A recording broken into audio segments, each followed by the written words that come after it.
हम आ गए हैं आपको, जैसा कि आपने थंबनेल में देखा होगा कि ऑब्जेक्ट और कॉम्प्लीमेंट में क्या डिफरेंसेस होते हैं, मैं उनके बारे में आज आपको बताने के लिए आया हूँ। तो चूंकि पिछले वीडियो में मैंने प्रेडिकेट के बारे में ज़्यादा नहीं बताया था।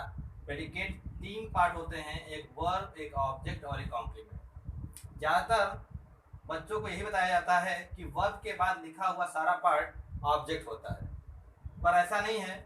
उसमें 2 चीज़ मिलकर के बने होते हैं, वो ऑब्जेक्ट और कॉम्प्लीमेंट से बनता है। ऐसा नहीं है सब ऑब्जेक्ट ही होते हैं, उसमें ऑब्जेक्ट और कॉम्प्लीमेंट दोनों होता है। तो ऑब्जेक्ट क्या होता है, कॉम्प्लीमेंट क्या होता है, उसके बारे में बात कर लें। तो देखिए, ऑब्जेक्ट हमेशा उसी कहते हैं अगर किसी सेंटेंस में सब्जेक्ट कोई कार्य कर रहा है तो उसका असर जिसके ऊपर पड़ रहा है। जैसे कि ही बीट्स अ डॉग, वह एक कुत्ते को पीटता है। तो यहाँ पर सब्जेक्ट क्या है, ही, और पीटने की जो क्रिया हो रही है उसका असर ये डॉग, एक कुत्ते को पड़ रहा है। तो ये यहाँ पर क्या है, ऑब्जेक्ट है। तो ज़्यादातर हम यही जानते हैं कि जो सब्जेक्ट कार्य करता है, जिसका प्रतिफल जिसके ऊपर पड़ता है, वही क्या होता है, ऑब्जेक्ट। तो ये बात सही है कि उसी को ऑब्जेक्ट कहते हैं। तो हम देखते हैं कि ऑब्जेक्ट और कॉम्प्लीमेंट में क्या अंतर होता है, कॉम्प्लीमेंट किसे कहते हैं। तो समझना हमको ये है कि यहाँ पर अगर सब्जेक्ट ही है और यहाँ पर ऑब्जेक्ट अगर ए डॉग है, ठीक, तो ये कभी एक दूसरे के स्थान पर नहीं हो सकते हैं। कहने का मतलब ये, ही कोई व्यक्ति जो है कुत्ता नहीं हो सकता है, ये डॉग कभी नहीं हो सकता है। इन दोनों में आपस में कोई संबंध नहीं है। ओके, अब अगर इन दोनों का आपस में संबंध हो जाए, जैसे लिखा जाए कि ही इज अ डॉक्टर, तो देखिए ही जो है वो डॉक्टर है। तो जब ऐसा संबंध हो सकता है कि ही एक डॉक्टर हो सकता है, तो भाई यहाँ पर क्या हो जाएगा, ये कॉम्प्लीमेंट हो जाएगा और ये उसका सब्जेक्ट होगा। तो कहने का सिर्फ मतलब यही है कि ऑब्जेक्ट कभी सब्जेक्ट नहीं हो सकता है, लेकिन कॉम्प्लीमेंट सब्जेक्ट हो सकता है। दोनों का आपस में संबंध होता है। ओके, अब एग्जाम्पल के रूप में कुछ और भी सेंटेंस में लिखे हैं, उसको जरा समझिए। माई फ्रेंड, यहाँ पर सब्जेक्ट है। My friend has a car, मेरे दोस्त के पास एक कार है। तो बताइए, माई फ्रेंड और ए कार दोनों अलग अलग चीज है कि नहीं है। तो बस ये ऑब्जेक्ट है और ये क्या है, सब्जेक्ट है। इधर देखिए, my friend is a doctor, मेरा फ्रेंड एक डॉक्टर है। सेम वही एग्जाम्पल है, ये यहाँ पर सब्जेक्ट और एक डॉक्टर कौन है, मेरा फ्रेंड, ये दोनों एक ही व्यक्ति हैं। तो ये यहाँ पर कॉम्प्लीमेंट। सी इन्वाइटेड मी, उसने मुझे इन्वाइट किया। तो देखिए, उसने किया मुझे इन्वाइट, तो मैं अलग हूँ, वो अलग है। तो यहाँ पर क्या हो गया, ऑब्जेक्ट हो गया। दे इलेक्ट, तो आपके नॉलेज के लिए बता दें कि ऑब्जेक्ट 2 पार्ट होते हैं, एक इनडायरेक्ट ऑब्जेक्ट और एक डायरेक्ट ऑब्जेक्ट। इनडायरेक्ट ऑब्जेक्ट जो होता है उसे हम लिविंग थिंग्स कहते हैं। ये लिविंग थिंग होते हैं, जबकि ये होते हैं नॉन लिविंग। ओके, कॉम्प्लीमेंट भी 2 तरह का होता है,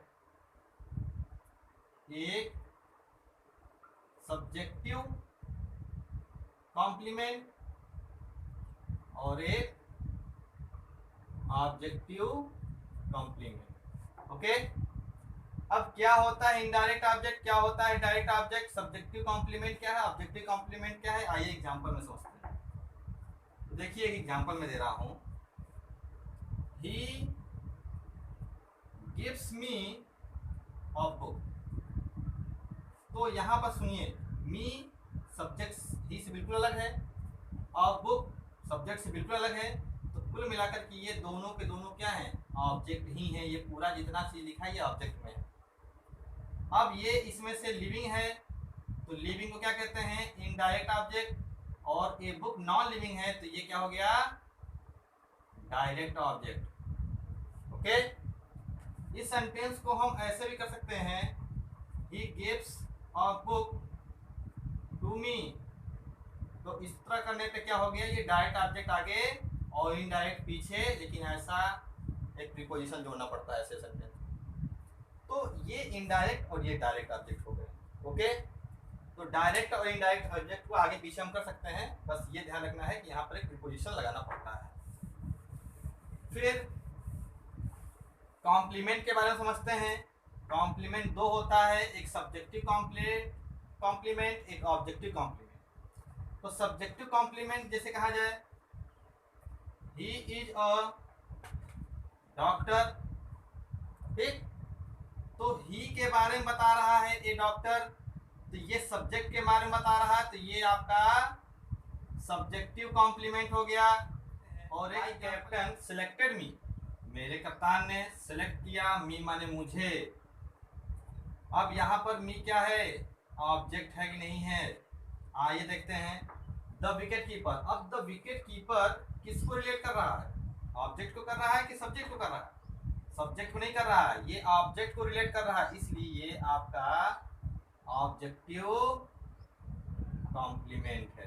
ओके, तो उम्मीद करता हूं कि आपको सब्जेक्टिव कॉम्प्लीमेंट और ऑब्जेक्टिव कॉम्प्लीमेंट में अंतर समझ में आ गया होगा, और ऑब्जेक्ट और कॉम्प्लीमेंट में भी अंतर समझ में आ गया कि ऑब्जेक्ट क्या होता है, कॉम्प्लीमेंट क्या होता है। ओके, और ऑब्जेक्ट के बारे में बहुत कुछ बाकी है, लेकिन हमारा जो मेन एम था वो ये था कि ऑब्जेक्ट और कॉम्प्लीमेंट में क्या अंतर होता है, ये आप समझ लीजिए इस वीडियो में। ओके, अब कॉम्प्लीमेंट के बारे में एक नेक्स्ट वीडियो के साथ हम आपके साथ मिलेंगे, जिसमें बहुत कुछ बाकी है। Okay, thanks for watching, thank you.